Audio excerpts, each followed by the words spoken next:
నా డాటర్ని తెలుగు చిత్ర పరిశ్రమకి పరిచయాలనుకున్నప్పుడు ఒక మంచి పాజిటివ్ కథ ఉండాలి అనుకున్నప్పుడు నేను ఒక 13 ఇయర్స్కి ముందు ఒక కథని చేశాను.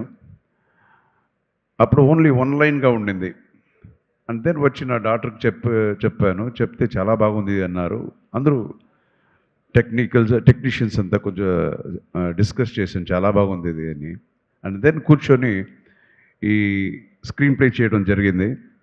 And it was a challenge because ఇది ఒక డిఫరెంట్ జానర్ కదా ఇది.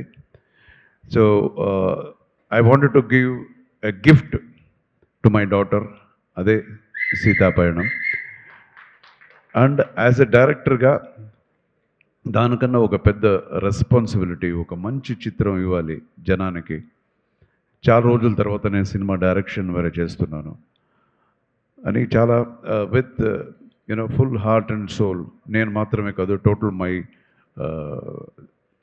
టీమ్ ఫుల్ ఆనెస్టీగా ఈ సినిమా చేశాము.